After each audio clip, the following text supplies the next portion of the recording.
You argue your point with perfect logic and irrefutable facts, yet somehow you lose every important conversation that matters. Every time you prove someone wrong, you watch their respect for you diminish, while those who seem less knowledgeable somehow win hearts and minds effortlessly. I am Dale Carnegie, and I spent decades studying why brilliant people fail in their relationships, while less educated individuals become beloved leaders.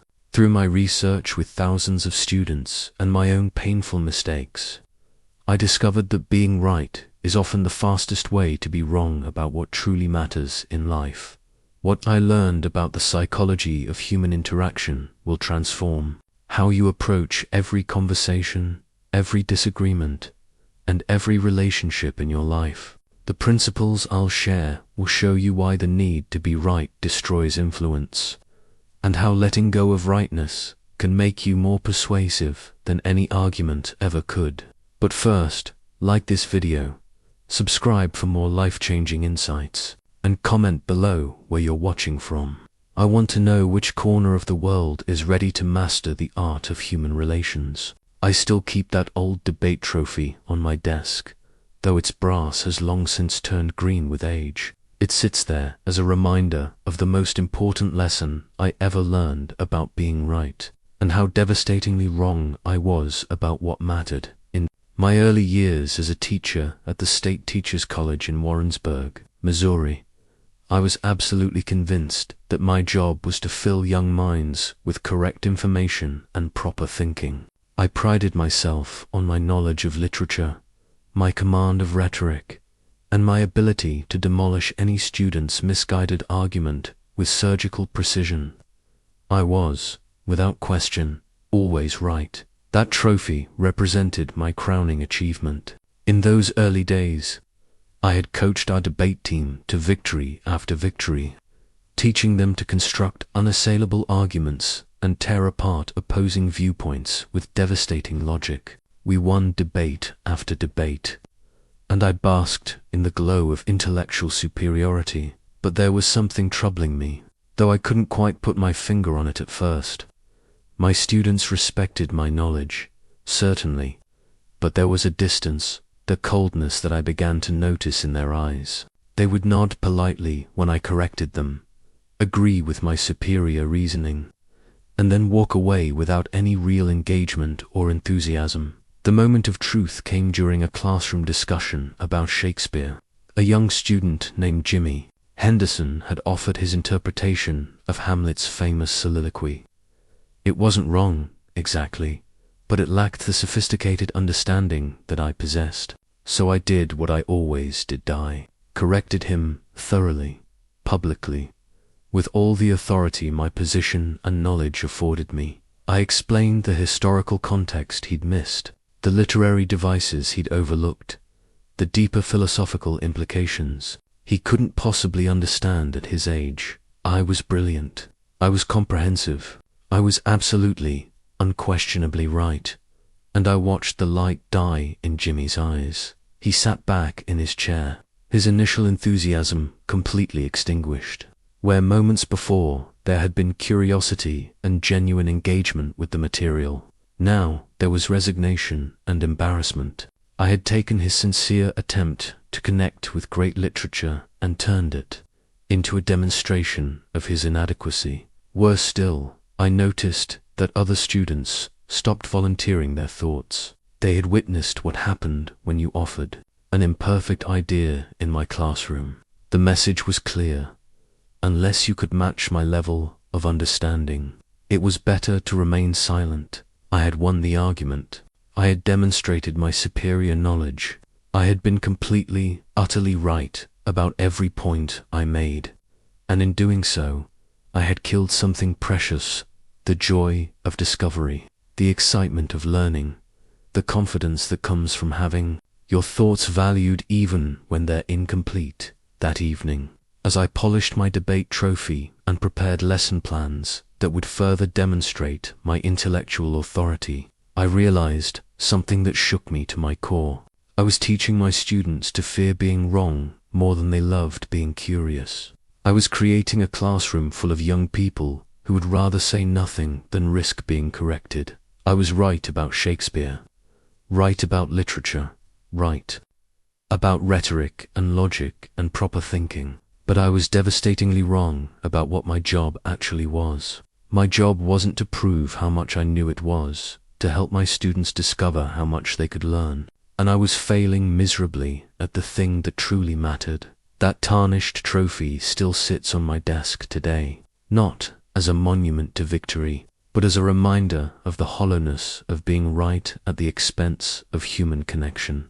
Asterisk, that experience with Jimi Henderson sent me on a quest to understand something that had never occurred to me before. What happens inside a person's mind when they're told they're wrong? I began studying human psychology with the same intensity I had once devoted to literature and rhetoric, but this time with a very different purpose. I sought out Dr. James Harvey, a psychology professor at the university, who had spent years researching human behavior and emotional responses. His research journal, filled with observations about how people react to correction, became my guide into understanding the human psyche in ways I had never imagined. What I discovered was revolutionary to my thinking. When you tell someone they're wrong, you're not simply correcting a factual error, you're attacking their sense of self. Dr. Harvey's research showed that the human brain processes being corrected as a threat, triggering the same defensive mechanisms that our ancestors used when facing physical danger. Think about your own experience for a moment. Remember the last time someone corrected you in front of others. What did you feel first? Was it gratitude for the new information? Or was it a flash of embarrassment, perhaps even anger? If you're honest, it was probably the latter. That's because being wrong doesn't just affect our knowledge, it affects our identity. I began to understand that every person carries within them a carefully constructed image of themselves as competent, intelligent, and capable.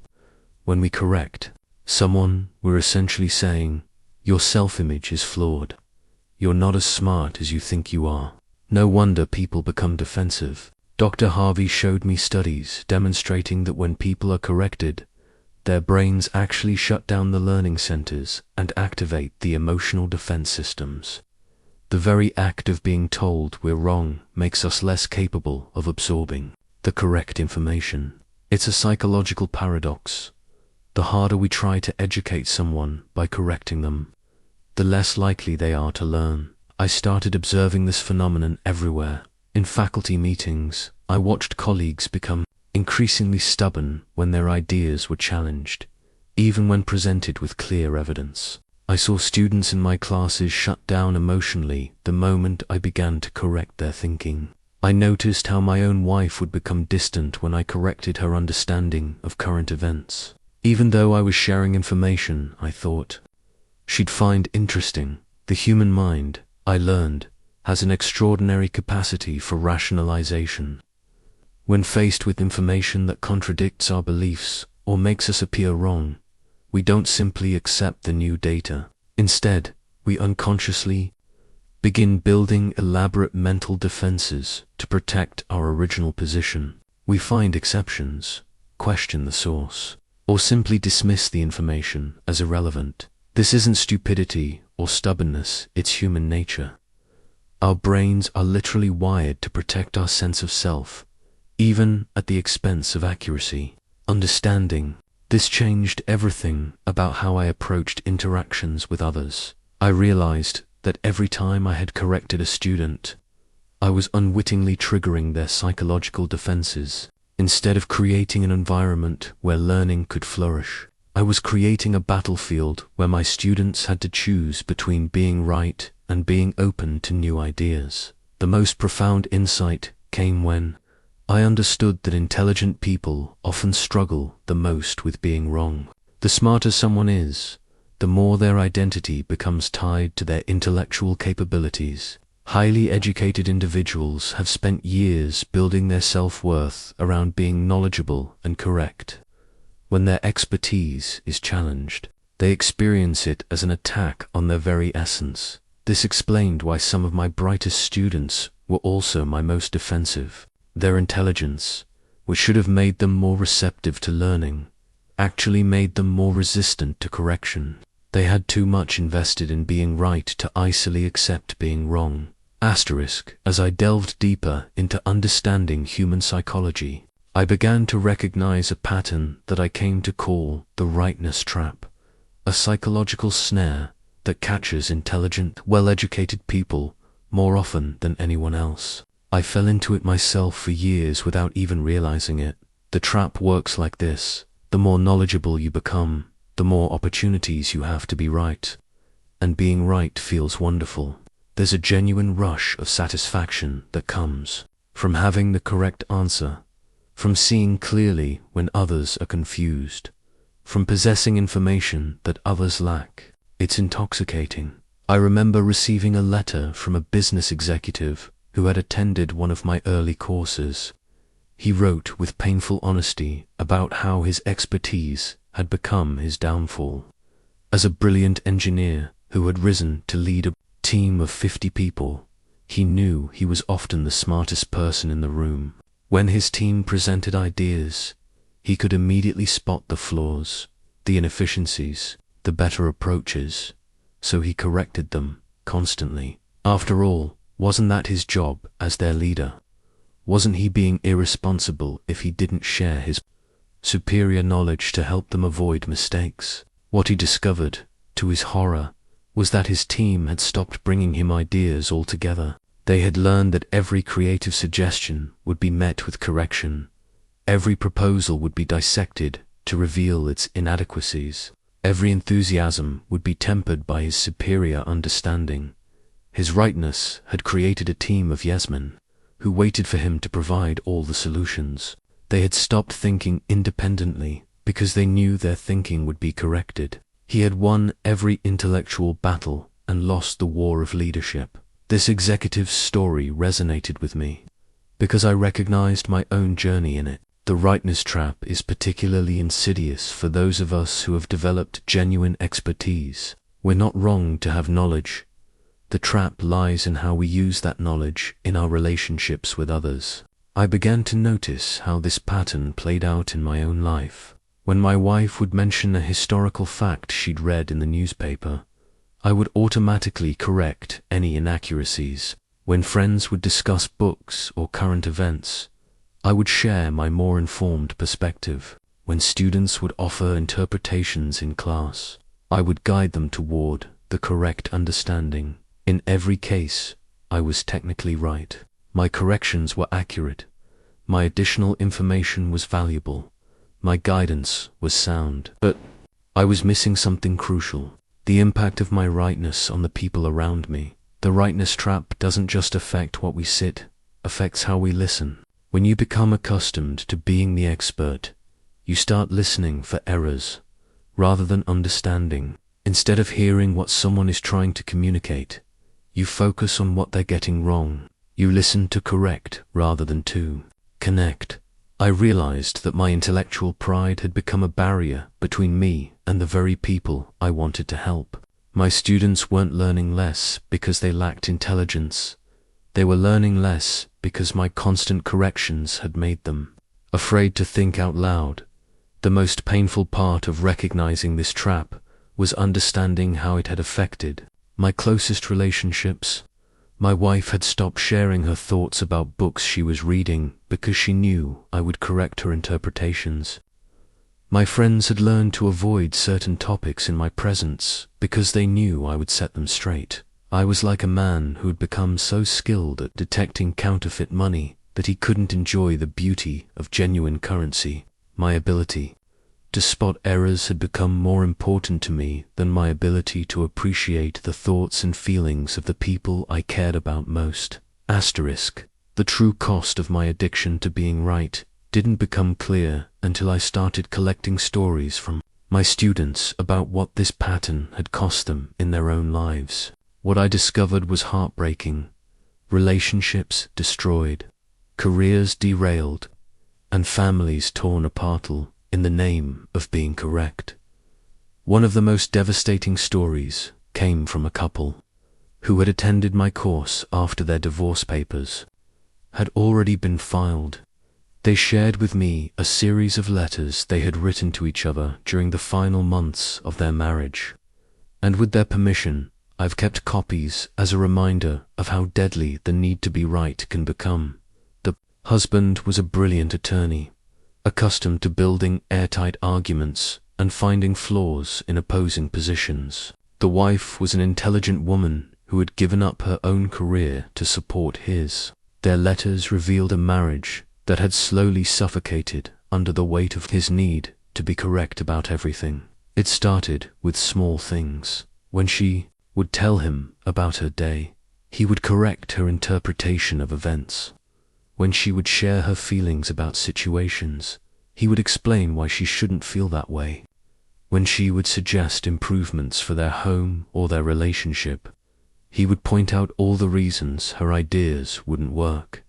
He wasn't trying to hurt her. In his mind, he was helping her think more clearly, see situations more accurately, avoid mistakes. He loved her and wanted the best for her, but his love was expressed through correction, and correction felt like judgment. Reading their correspondence was like watching a slow-motion tragedy. With each exchange, her letters became shorter, her suggestions fewer, her enthusiasm dimmed. His letters, meanwhile, remained long and detailed, filled with explanations and corrections and superior reasoning. The final letter she wrote to him was just 3 sentences. "You have been right about everything. I have been wrong about everything. I can't live this way anymore." His response was a 10-page letter explaining why she was wrong about that too. This wasn't an isolated case.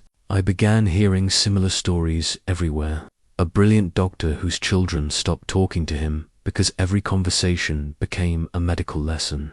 A talented engineer whose team requested his transfer because meetings with him had become exercises in intellectual humiliation. A knowledgeable teacher whose marriage ended because her husband felt like a student rather than a partner. The pattern was always the same.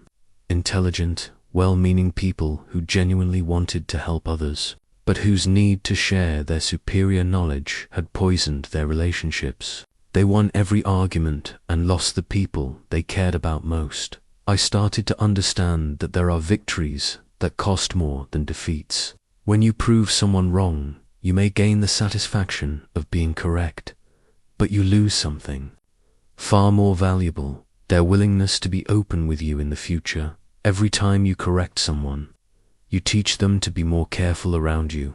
Every time you demonstrate your superior knowledge, you create a little more distance. Every time you show someone they're wrong, you make them a little less likely to share their thoughts with you again. The cost isn't just relational, it's practical. When people stop bringing you their ideas, you lose access to their creativity. When they stop sharing their observations, you miss valuable information. When they stop being vulnerable with you, you lose the opportunity to truly influence and help them. I realized that my addiction to being right wasn't just hurting others, it was impoverishing my own life in ways I had never imagined. My studies into human psychology led me to a profound realization: the need to preserve one's dignity is as fundamental as the need for food and shelter. Every human interaction involves this delicate dance of maintaining self-respect while navigating disagreement and correction. I discovered this truth most powerfully through studying Abraham Lincoln, whose approach to handling disagreement had always fascinated me. I came across a letter he wrote to a general who had made a costly tactical error during the Civil War. Instead of the harsh rebuke that military protocol demanded, Lincoln's response was masterful in its wisdom. He began by acknowledging the difficult circumstances the general faced, then shared his own experiences with similar challenges.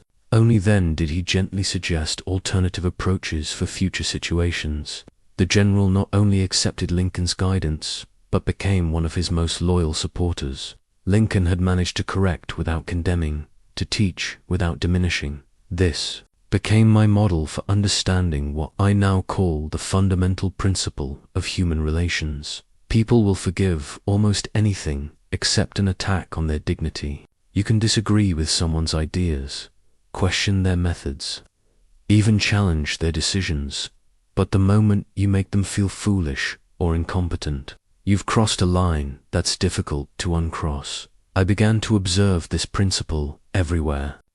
In my own teaching, I noticed that students could handle having their work critiqued, but not having their intelligence questioned. In faculty meetings, I saw that colleagues could accept policy changes, but not implications that they had been doing things wrong all along. The most successful leaders I studied had all mastered this art of preserving dignity.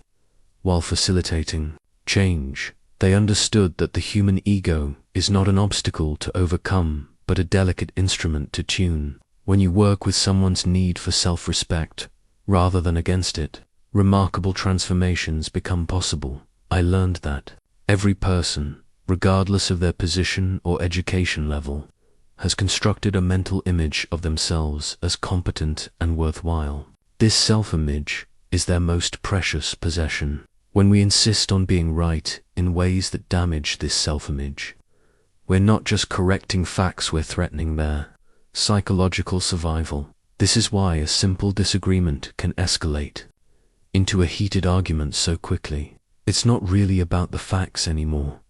It's about protecting one's sense of worth. When someone feels their competence is being questioned, they will fight to defend it with the same intensity they would use to defend their physical safety. Understanding this changed how I approached every conversation. Instead of focusing on what the other person had gotten wrong, I started looking for ways to help them save face while still sharing my perspective. Instead of proving my superior knowledge, I began looking for ways to make others feel intelligent and valued.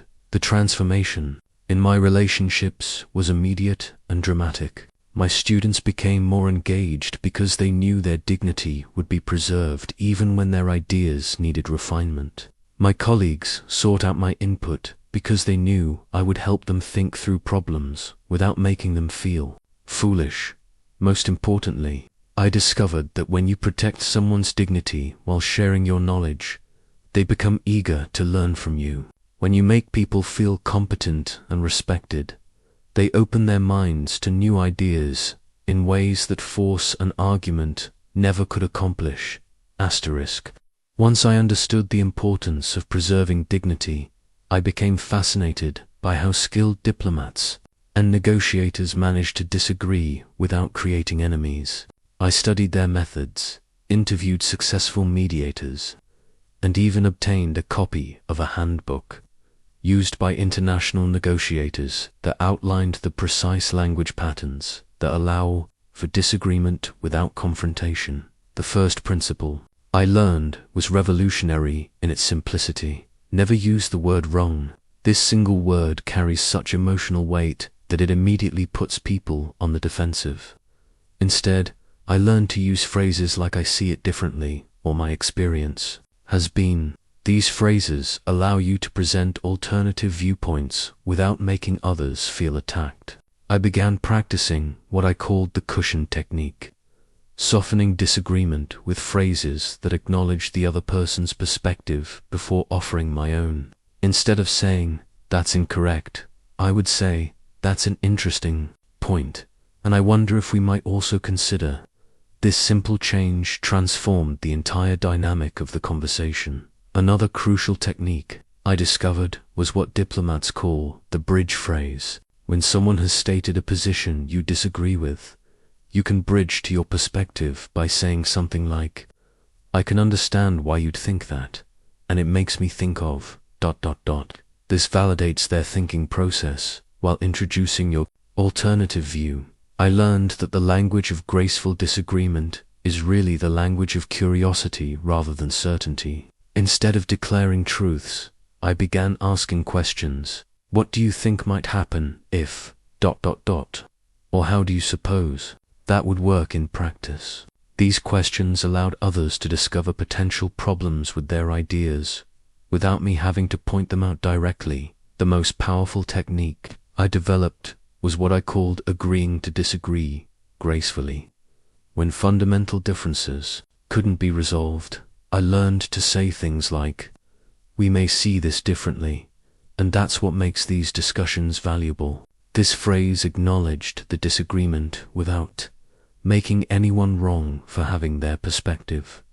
I practiced these techniques first in logistics, situations, casual conversations with friends, minor disagreements with colleagues.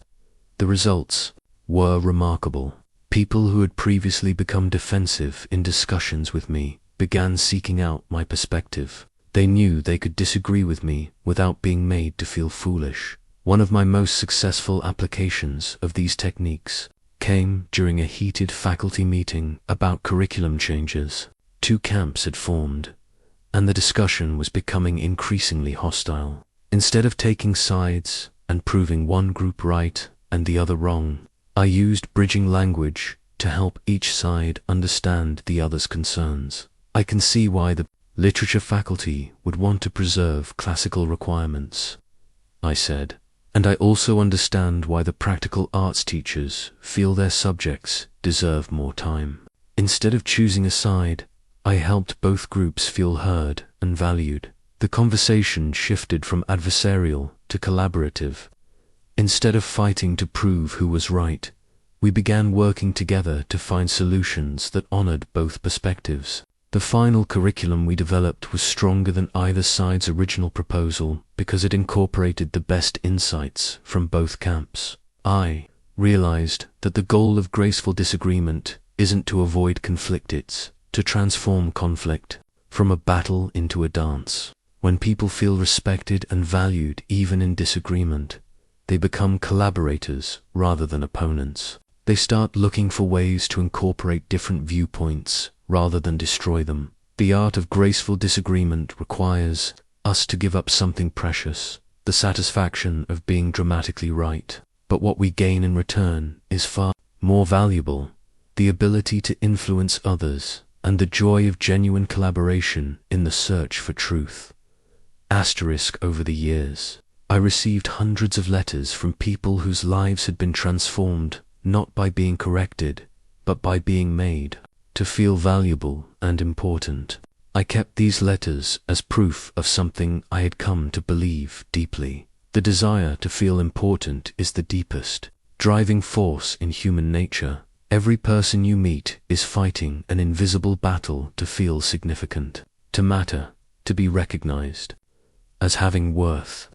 When we constantly correct others, we're essentially telling them they don't matter enough for us to consider their perspective. But when we find ways to make others feel important while sharing our knowledge, miraculous transformations occur.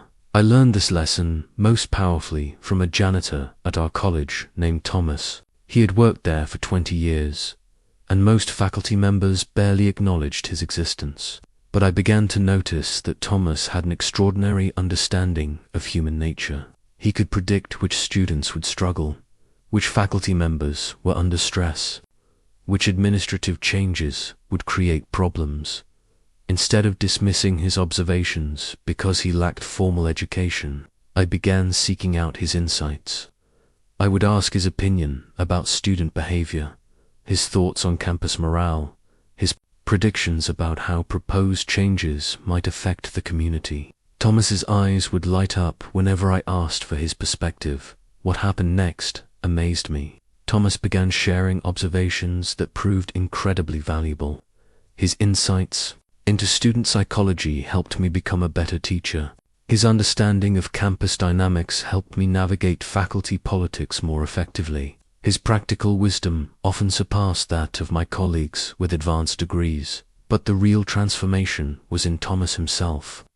When someone finally treated his thoughts as valuable, he began developing them more carefully. He started reading books about psychology and education. He became more articulate in expressing his ideas. Making him feel important had awakened capabilities that years of being ignored had kept dormant. This experience taught me that when you make someone feel important, you don't just improve their day, you improve their capacity to contribute. People rise or sink to meet the expectations we have of them. When we treat others as if their thoughts matter, they begin thinking more carefully. When we act as if their contributions are valuable, they begin contributing more meaningfully. I developed what I called the importance technique. In my interactions with students, instead of immediately correcting their ideas, I would first find something genuinely valuable in what they had said. That's a fascinating point about Hamlet's relationship with his mother, I might say, and it makes me think about how that might influence his other relationships. This approach accomplished something that pure correction never could. It made students eager to share more ideas because they knew their thoughts would be received with respect. They became partners in the learning process rather than passive recipients of my superior knowledge. The technique worked equally well with colleagues. Instead of pointing out flaws in their proposals, I would first acknowledge the strengths. I appreciate how thoroughly you've thought through the budget implications, I might say, and I'm wondering if we might also consider how this would affect student enrollment. When people feel important, they become generous.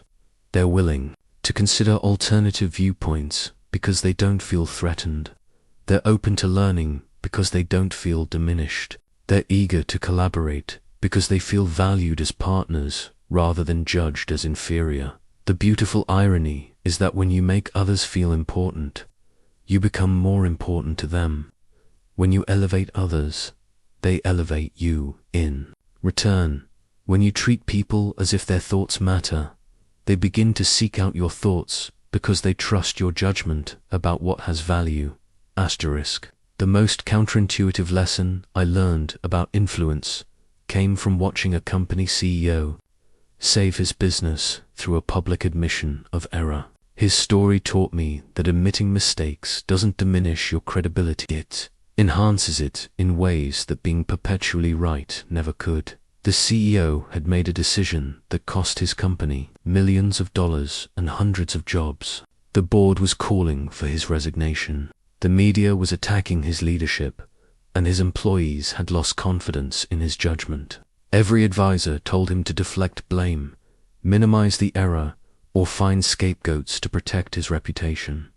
Instead, he did something extraordinary. He called a company-wide meeting and said simply, "I made a terrible mistake. I was wrong about the market, wrong about our strategy, and wrong to ignore the warnings that several of you tried to give me. The responsibility is mine, and I want to tell you what I've learned and how we're going to fix this together." The transformation in that room was immediate. Employees who had been angry and demoralized suddenly became engaged and supportive. Instead of defending his reputation, he had enhanced it by showing that he was strong enough to face the truth about his errors. This story challenged everything I thought I knew about leadership and influence. I had always believed that authority came from being right, that credibility was built on a foundation of correct decisions and superior knowledge. But watching this CEO taught me that real strength comes from the courage to be vulnerable about your mistakes. I began experimenting with this principle in my own life. When I made an error in class, instead of trying to cover it up or deflect attention, I would acknowledge it directly. "I was wrong about that date," I might say, "and I appreciate you catching my mistake." The effect on my students was remarkable. Instead of losing respect for me, they seemed to respect me more. I discovered that admitting mistakes creates psychological safety for others. When a leader can say "I was wrong," it gives everyone else permission to be imperfect. It creates an environment where people can take risks, make mistakes, and learn from them without fear of harsh judgment. The power of admission extends beyond just acknowledging errors. I learned to admit when I didn't know something, when someone else had a better idea, when my initial judgment had been hasty. Each admission made me more human and more approachable in the eyes of others. But perhaps the most powerful form of admission is acknowledging when someone else is right. I began to actively look for opportunities to say, "You were right about that, and I was wrong." These moments, which I had once seen as defeats, became some of my most influential interactions. When you admit someone else was right, you accomplish several things simultaneously. You validate their judgment, You demonstrate your own integrity, and you show that you're more committed to truth than to your own ego. People remember these moments and trust you more because of them. I realized that the leaders people most want to follow aren't those who are always right. They're those who are honest about when they're wrong. Perfection creates distance. Vulnerability creates connection. When you're willing to be wrong, others are willing to be influenced by you when you are right. Asterisk. The breakthrough in my understanding of human influence came when I studied successful mediators and discovered their secret. They gained power not through superior knowledge, but through superior understanding of others. I obtained access to the detailed notes of a professional mediator who had resolved hundreds of conflicts, and his methods revolutionized my approach to persuasion. This mediator never argued with anyone. He never corrected anyone's facts or challenged anyone's logic. Instead, he listened with such intensity and understanding that people began changing their own minds. He had discovered what I came to call the paradox of influence. The more you try to change someone's mind by telling them they're wrong, the more they resist. But when you truly understand their perspective, they become open to understanding yours. I began practicing what I called deep listening. Listening not just to what people said, but to what they meant, what they felt, and what they needed. Instead of listening for errors to correct, I listened for emotions to acknowledge and concerns to address. The technique transformed my effectiveness immediately. When a student would present an idea I disagreed with, instead of pointing out its flaws, I would first demonstrate that I understood it completely. So you're suggesting that Hamlet's delay comes from his philosophical nature rather than his fear. I might say, and you see evidence for this in his soliloquies about action and thought. Something magical happened when people felt truly understood. Their defensiveness dissolved. They became curious about my perspective instead of resistant to it. They would often say things like, "I hadn't thought about it that way," or, "What do you think about this approach?" I discovered that understanding someone doesn't mean agreeing with them, means grasping their logic, appreciating their concerns, and recognizing the validity of their feelings, even when you see the situation differently. When people feel understood, they become willing to consider alternative viewpoints because they trust that you respect their intelligence. I learned to look for the grain of truth in every opinion. No matter how misguided it might seem, there's almost always something valuable in every perspective, some insight or concern that deserves acknowledgement. When you find that grain of truth and reflect it back to someone, they feel validated and become much more open to hearing what you have to say. The mediator's notes showed me that the most influential people aren't those who have the best arguments they're those who make others feel heard and understood. They create psychological safety by demonstrating genuine interest in other perspectives before sharing their own. I began to see disagreement not as a battle to be won, but as an opportunity to understand something I hadn't seen before. Even when I was certain someone was wrong, I would ask questions to understand how they had reached their conclusion. What information were they considering? What experiences had shaped their thinking? What concerns were driving their position? This approach often revealed that people weren't wrong at all. They were working with different information or prioritizing different values. Understanding these differences allowed me to address the real issues instead of just the surface disagreements. The result was that my influence multiplied exponentially. People sought out my opinion because they knew I would listen to theirs.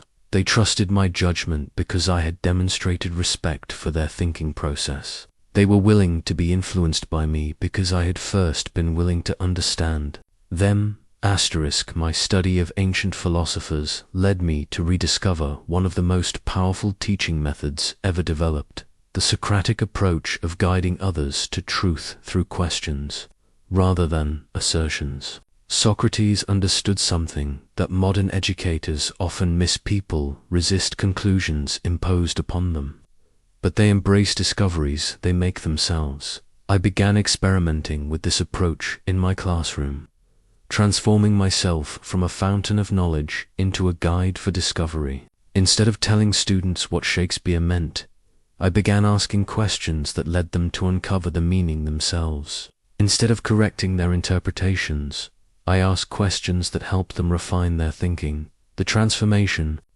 was remarkable. Students who had been passive recipients of my wisdom became active explorers of ideas. They would lean forward in their seats, eager to answer the next question, excited to see where their thinking would lead them. They owned their discoveries in a way they never owned my pronouncements. I learnt that the right question at the right moment is more powerful than the most eloquent explanation. When I asked a student, "What do you think Hamlet is really afraid of in that soliloquy?" I engaged their curiosity in ways that my previous lecture-style explanations never could. They had to think, to analyze, to reach their own conclusions. The beauty of the Socratic method is that it allows people to save face while changing their minds. When someone discovers an error in their thinking through guided questioning, they don't feel corrected, they feel enlightened. They experience the satisfaction of growth rather than the sting of being wrong. I developed what I called the questioning sequence, a series of questions that would guide someone from their current understanding to a more complete picture. If a student misunderstood a historical event, I wouldn't correct them directly. Instead, I might ask, "What do you think the economic conditions were like at that time?" Or "How do you suppose the common people felt about these policies?" These questions allowed students to discover additional information that would naturally adjust their understanding. They reached the correct conclusion themselves, which made it truly theirs rather than mine imposed upon them. The technique worked equally well in personal relationships. When my wife had concerns about a decision I wanted to make, instead of explaining why her concerns were unfounded, I would ask questions that helped her think through the situation more completely. What's the worst thing that could happen if we tried this? Or what would need to be true for this to work well? Often, these questions led her to discover that her initial concerns weren't as serious as she'd thought. Sometimes, they helped me realize that her concerns were more valid than I'd initially appreciated. Either way, we reached better decisions together than either of us would have reached alone. I realized that questions accomplish something that statements cannot. They invite collaboration rather than demanding submission. When you make a statement, you're asking someone to accept your conclusion. When you ask a question, you're inviting them to join you in the process of discovery. The most powerful questions are those that help people examine their own assumptions. What would have to be true for that to work? Or how do you think others might see this situation? These questions don't challenge people's intelligence. They challenge them to think more deeply and consider perspectives they might have missed. *1. Of the most profound documents I ever studied was a draft of a peace treaty that demonstrated how shared solutions create stronger agreements than imposed victories. The negotiators had discovered that when both sides contribute to the solution, both sides become invested in making it work. This principle revolutionized how I approached disagreements. Instead of trying to prove my position superior to someone else's, I began looking for ways to combine the best elements of different viewpoints into solutions that neither of us had originally envisioned. I learnt to use what I called bridge-building language, phrases that connected different perspectives, rather than choosing between them. Instead of saying "you're wrong about that," I would say, "That's one way to look at it, and it makes me wonder if we could also consider." This approach transformed adversaries into collaborators. The technique proved invaluable during a heated debate in our faculty senate about curriculum requirements. Two factions had formed, those who wanted to emphasize classical education and those who favored practical training. Each side had marshaled impressive arguments for why their approach was superior. Instead of taking sides, I began asking questions that helped us find common ground. "What do we all want our students to be able to do when they graduate?" I asked. As we explored this question together, we discovered that both sides wanted students to think clearly, communicate effectively, and apply their knowledge practically. With this shared goal in mind, we began designing a curriculum that would achieve what both sides valued. The classical education advocates contributed their emphasis on rigorous thinking and cultural literacy. The practical training proponents contributed their focus on real-world application and current relevance. The final curriculum was stronger than either original proposal because it incorporated insights from both perspectives. More importantly, both sides became enthusiastic supporters of the new program because they had helped create it. I realized that when you build bridges between different viewpoints, you often discover solutions that are superior to any single perspective. The tension between opposing ideas, rather than being a problem to resolve, becomes a creative force that generates better answers. This approach requires giving up the satisfaction of being right in favor of the satisfaction of being effective. Instead of proving your superiority, you demonstrate your wisdom by helping others feel like winners too. Instead of defeating opposition, you transform it into collaboration. I learned to look for the underlying needs and values that drive different positions. Often people who seem to be in complete disagreement actually want very similar things. They just have different ideas about how to achieve them. When you can identify these shared values, you can build solutions that honor everyone's deepest concerns. The bridge-building approach also works in personal relationships. When my wife and I disagreed about major decisions, I stopped trying to convince her that my way was better. Instead, I would ask, "What's most important to you about this situation? And what's most important to me?" Then we would look for ways to honor both sets of priorities. These conversations led to creative solutions that neither of us had initially considered. We made better decisions together than either of us would have made alone, and we both felt heard and valued in the process. Asterisk in my desk drawer. I keep a letter I wrote but never sent a harsh response to a colleague who had publicly criticized my teaching methods. I drafted it in anger, filled with devastating logic and cutting observations about his own shortcomings. It was brilliant, accurate, and would have completely destroyed our working relationship. That unsent letter became a symbol for me of one of the most powerful tools in human relations, the wisdom of restraint. Sometimes the most influential thing you can do is remain silent, even when you have the perfect response. I learned this lesson painfully through years of saying everything I thought needed to be said. My knowledge burned inside me like a fire that demanded expression. When I saw errors, I corrected them. When I witnessed poor reasoning, I improved it. When I observed inefficiency, I pointed it out. I was helpful, accurate, and completely exhausting to be around. The turning point came when a trusted friend told me something that shocked me. "Dale, you're the smartest person I know, but you're also the most tiring. Every conversation with you feels like a performance evaluation." His words stung because they were true. My inability to let things go, my compulsion to share every insight, had turned me into someone people avoided rather than sought out. I began practicing what I called strategic silence, choosing not to correct every error, not to share every insight, not to improve every imperfect statement. This discipline was incredibly difficult at first. The urge to demonstrate my knowledge felt almost physical, like holding my breath, but the results were transformational. When I stopped correcting every minor mistake, people became more willing to share their thoughts with me. When I resisted the urge to improve every conversation, people started seeking out my perspective because they knew I wouldn't assault them with superior knowledge. I learned that restraint is not the same as indifference. It's about choosing your moments carefully, saving your corrections for when they truly matter. When someone tells a story and gets a few details wrong, correcting them serves no purpose except to demonstrate your superior knowledge. But when someone is about to make a serious mistake that could harm them or others, then your knowledge becomes a gift rather than a burden. The wisdom of restraint also applies to timing.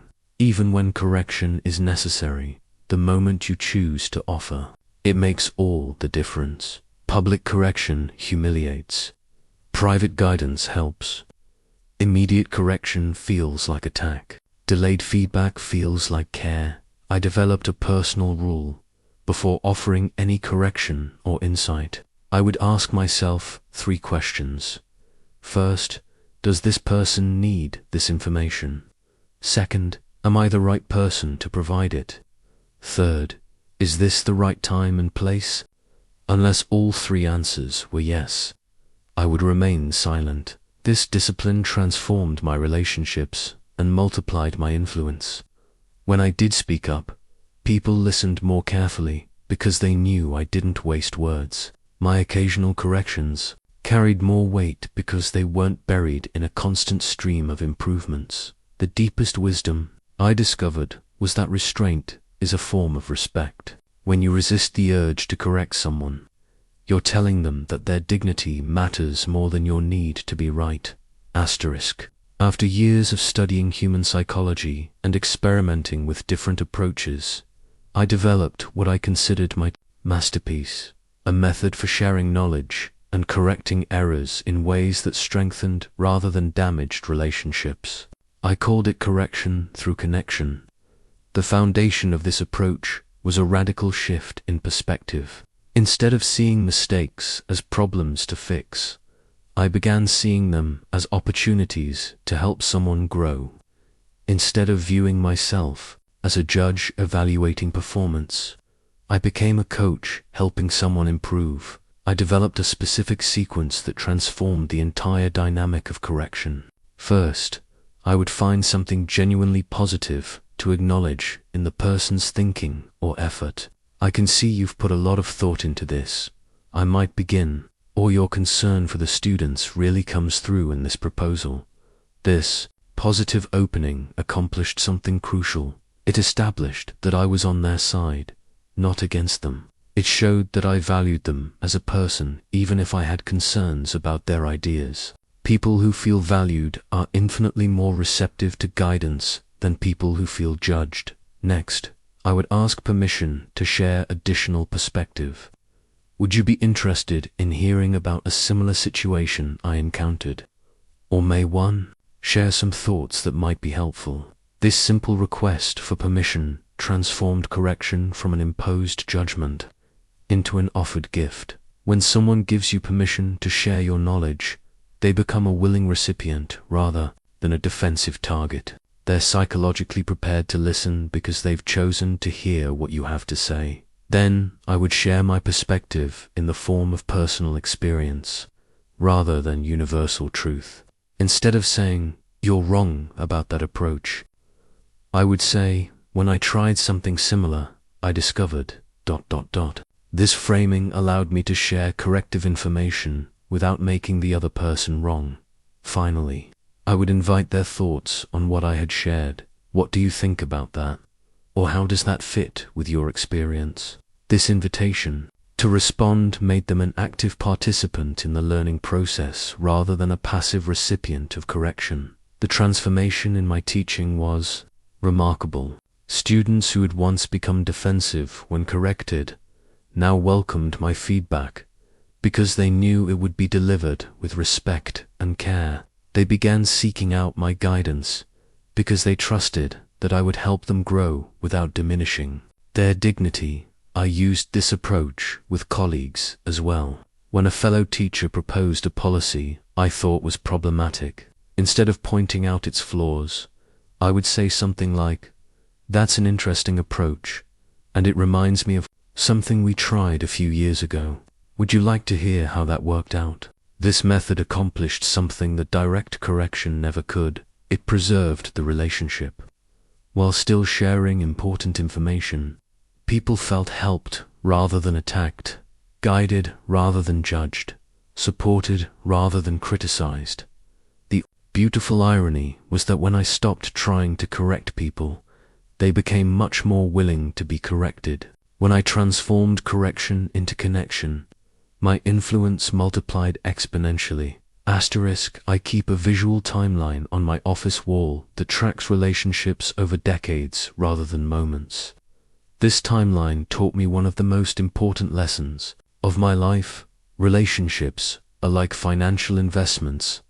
The compound interest of goodwill far exceeds the immediate satisfaction of being right. When I was young and eager to prove my intelligence, I thought in terms of individual conversations and immediate victories. I would win an argument today without considering how that victory would affect my relationship with that person over the coming years. I was optimizing for short-term satisfaction at the expense of long-term influence. The timeline showed me the devastating cost of this approach. Students I had corrected in the 1920s were still avoiding me in the 1940s. Colleagues whose ideas I had demolished early in my career never again sought my input on important matters. My need to be right in the moment had cost me decades of potential collaboration and friendship. But the timeline also revealed something wonderful. Every relationship where I had chosen connection over correction had grown stronger over time. Students whose dignity I had preserved became lifelong friends and colleagues. Faculty members whose ideas I had honored, even when refining them, became trusted allies who sought my perspective on important decisions. I realized that relationships operate on what I call the compound principle. Every interaction either makes a deposit or withdrawal in the emotional bank account you have with another person. When you correct someone harshly, you make a withdrawal. When you help them save face while learning, you make a deposit. The magic happens when you consistently make deposits over time. These positive interactions compound, creating relationships of such strength and trust that people become eager for your input. They know that your feedback will help them grow rather than diminish them. I learned to think about every interaction in terms of its long-term impact on the relationship. Before speaking, I would ask myself, will this comment strengthen or weaken my connection with this person over time? This simple question changed everything about how I communicated. The long-game perspective also taught me patience. Sometimes I would see someone making a mistake that I could easily correct, but I would recognize that preserving our relationship was more important than fixing their immediate error. I learned to trust that opportunities for helpful guidance would come naturally as our relationship strengthened. This approach proved especially valuable with stubborn or defensive people. Instead of trying to force immediate change through superior logic, I would invest in building trust over time. Once someone truly trusted me, they would often seek out my perspective on the very issues I had previously wanted to correct. I watched this principle transform my most difficult relationships. A colleague who had initially seen me as arrogant and condescending gradually became one of my closest friends as I consistently chose to value our relationship over being right. Students who had been defensive and resistant in my early classes became eager learners as they experienced my commitment to their growth rather than my need to demonstrate superior knowledge. The timeline taught me that the most successful people are not those who win the most arguments, but those who build the strongest relationships. When you prioritize connection over correction, you create a network of people who trust your judgment and seek your influence. Asterisk, I kept a detailed journal for over 20 years, documenting how I applied these principles in real-world situations. This journal became my laboratory for testing what worked, what failed, and how to adapt these concepts to different environments and personalities. In the workplace, I learned that the biggest challenge was dealing with superiors who were factually wrong. Early in my career, I would correct my department head's mistakes with the same confidence I used with students. The results were disastrous for my advancement and relationships. I developed what I called the upward influence technique. When my superior made an error, instead of correcting him directly, I would ask questions that led him to discover the problem himself. Have we considered how the alumni might react to this change? I might ask, allowing him to realize potential issues without being made wrong. This approach transformed my professional relationships.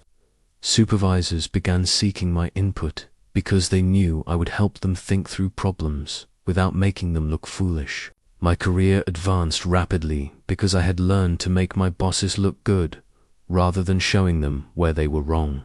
With colleagues, I practiced what I called lateral diplomacy. When working on committees, I would never directly oppose someone's proposal.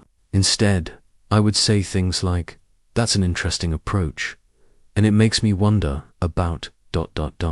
This language allowed me to raise concerns without creating adversaries. Family relationships required the most delicate touch.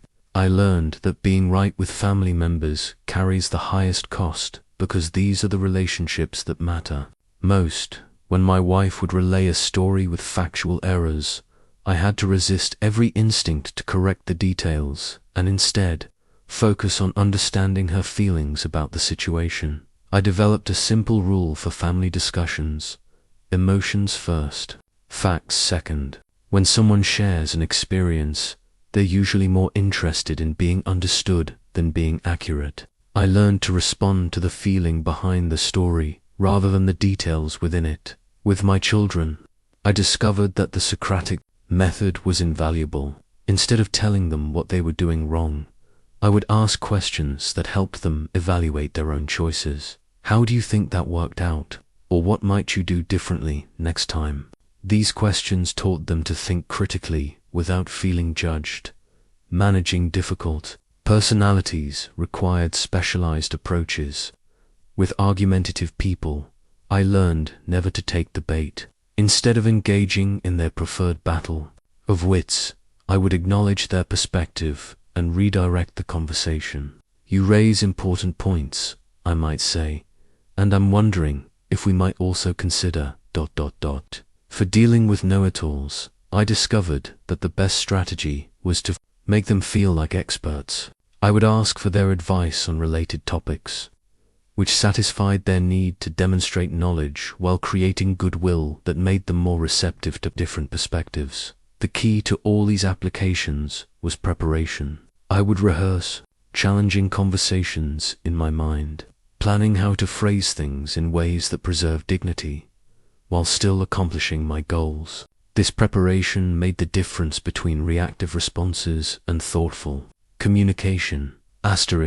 The letters I received from former students over the decades became precious evidence of something I had only hoped might be true. When you change how you treat people, you don't just change your relationship with them, you change how they treat everyone else. One of the most moving letters came from a student named Robert, whom I had taught in the early 1930s. He wrote to tell me that the way I had handled his mistakes in class had shaped his entire approach to leadership in his business career. "You taught me that making someone wrong doesn't make you right," he wrote. "I've built my company culture around that principle, and it's transformed how our employees interact with each other and our customers." Robert's letter revealed something profound. The principles of human relations multiply exponentially when they're practiced consistently. One person who learns to disagree gracefully teaches others to do the same. Someone who masters the art of correction without condemnation creates an environment where others feel safe to grow and learn. I began tracking this ripple effect in my own sphere of influence. Students who experienced respectful correction in my classroom became teachers who treated their own students with dignity. Colleagues who felt valued despite their mistakes became leaders who created psychologically safe environments for their teams. The transformation was particularly visible in academic departments where these principles took hold. Instead of the competitive, ego-driven environments that characterized many universities, we began developing cultures of collaborative growth. Faculty members would seek each other out for feedback because they knew it would be delivered with care rather than criticism. The ripple effect extended beyond individual relationships to entire organizational cultures. When leaders model the principle of making others feel important rather than proving themselves right, it creates permission for everyone to operate from a place of curiosity rather than defensiveness. I watched this transformation occur in my own family when I stopped correcting my wife's small errors and instead focused on understanding her perspective. She began treating our children with the same patient respect. Our dinner table conversations became explorations of ideas rather than lessons in proper thinking. Our children, experiencing this model of respectful disagreement, carried it into their own relationships. They learned that you could have strong opinions without making others feel stupid for having different ones. They developed the confidence to share their thoughts because they knew they would be received with interest rather than judgment. The most remarkable aspect of this ripple effect was how it influenced people I had never directly taught. Former students would write to tell me about conversations with their own children, business dealings with difficult customers, or community leadership roles where they had applied these principles successfully. One letter particularly moved me. A former student wrote about a heated town hall meeting where citizens were arguing about a proposed development. Instead of taking sides and proving one group right and the other wrong, he had used the questioning techniques and bridge-building language I had taught. The result was a collaborative solution that satisfied everyone's core concerns. These stories taught me that practicing respectful human relations isn't just about improving your own life. It's about contributing to a more civil and collaborative society. When we resist the urge to make others wrong, we model a better way of handling disagreement that spreads far beyond our immediate relationships. The ripple effect convinced me that learning to disagree gracefully might be one of the most important skills we can develop, not just for our own success, but for the health of our communities and our democracy itself. As I write these final thoughts, I'm reminded of the notes I prepared for what I knew would be my last major speech. The central message was simple. The ultimate measure of a life well lived isn't how often you were right, but how many people felt understood and valued in your presence. I've spent decades studying human nature, teaching thousands of students, and observing the patterns that separate those who build lasting influence from those who merely demonstrate superior knowledge. What I've learned can be summarized in one profound truth. People don't care how much you know until they know how much you care. The tragedy of modern discourse is that we've forgotten this fundamental principle. We live in an age where being right has become more important than being kind, where winning arguments matters more than building relationships, where proving intellectual superiority takes precedence over creating human connection. But I've seen what's possible when individuals choose a different path. I've witnessed the transformation that occurs when someone decides to value understanding over being understood, when they choose to make others feel important rather than demonstrating their own importance. This isn't about abandoning truth or accepting error. It's about recognizing that truth is more likely to be discovered through collaboration than conquest, more likely to be accepted when offered with respect than when imposed with force. My greatest hope is that you will carry forward these principles not as techniques to manipulate others, but as expressions of genuine respect for human dignity. When you resist the urge to correct someone, you're acknowledging their worth as a thinking, feeling person. When you ask questions instead of making pronouncements, you're honoring their capacity for growth and discovery. The world desperately needs people who can disagree without making others wrong, who can share knowledge without diminishing others, who can influence through understanding rather than argument. In our polarized time, these skills aren't just helpful, they're essential for maintaining the fabric of civil society. I challenge you to become such a person. In your workplace, resist the urge to prove you're the smartest person in the room. Instead, become the person who makes everyone else feel smart. In your family, choose connection over correction. In your community, model the kind of respectful dialogue that brings people together rather than driving them apart. Remember that every interaction is an opportunity to either build someone up or tear them down, to create connection or division, to plant seeds of goodwill or resentment. Choose wisely, because these choices accumulate over time to create the legacy you'll leave behind. When people remember you, let them remember someone who made them feel valued, understood, and important.